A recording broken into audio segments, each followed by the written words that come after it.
क्या केवल किताबों का ज्ञान ही इंसान को बुद्धिमान बना देता है, या फिर सही समय पर सही फैसला लेना उससे भी ज्यादा जरूरी है? आज की कहानी 4 ऐसे विद्वान पंडितों की है जिन्होंने पूरी जिंदगी शास्त्र पढ़े, लेकिन व्यवहार बुद्धि न होने के कारण लोग उन्हें मूर्ख कहने लगे। आखिर उन्होंने ऐसी कौन सी गलतियां की, आइए जानते हैं।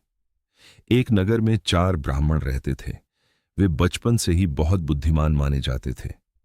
ज्ञान प्राप्त करने के लिए चारों गुरुकुल चले गए और पूरे 12 वर्षों तक वेद, शास्त्र और अनेक विद्याओं का अध्ययन करते रहे।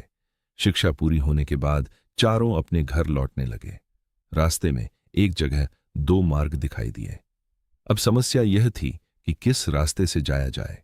उसी समय वहां से एक अंतिम यात्रा गुजरी। चारों में से एक पंडित को शास्त्र की एक पंक्ति याद आई। महाजनो येन गतः सपन था। उसने बिना अर्थ समझे कहा, महान लोग जिस रास्ते से जाते हैं वही सही रास्ता होता है। बस चारों उसी अर्थी के पीछे पीछे चल पड़े और सीधे श्मशान पहुंच गए। श्मशान में उन्हें एक गड्ढा दिखाई दिया। दूसरे पंडित को शास्त्र की एक और पंक्ति याद आई कि राज दरबार और श्मशान में जो मिले उसे अपना भाई समझना चाहिए। अब क्या था?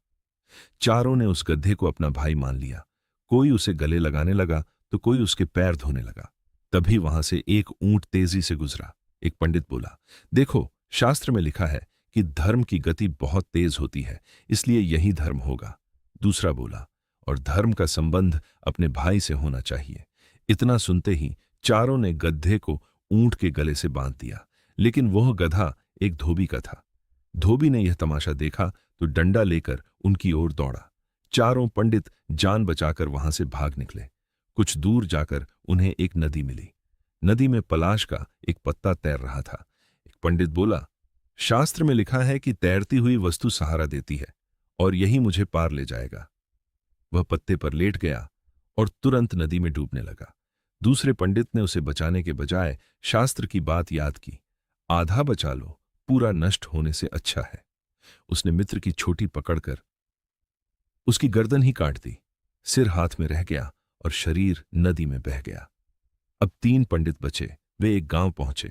लोगों ने उनका स्वागत किया और भोजन परोसा। एक ने लंबी सेवई देखकर कहा, लंबी चीज आयु घटाती है, और खाना छोड़ दिया। दूसरे ने बड़ी रोटी देखकर कहा, बहुत फैली हुई वस्तु शुभ नहीं होती। तीसरे ने छेद वाली वड़ी देखकर कहा, जिसमें छेद हो वह अशुभ होती है। तीनों बिना भोजन किए ही भूखे रह गए। सिर्फ किताबों का ज्ञान पर्याप्त नहीं होता। सच्ची बुद्धिमानी वही है जो सही समय पर सही निर्णय लेना सिखाए। व्यवहार बुद्धि के बिना सबसे बड़ा विद्वान भी मूर्ख बन सकता है। अगर आपको यह कहानी पसंद आई हो तो वीडियो को लाइक करें और ऐसी ही ज्ञानवर्धक कहानियों के लिए जरूर सब्सक्राइब करें। मिलते हैं अगली रोचक कहानी में।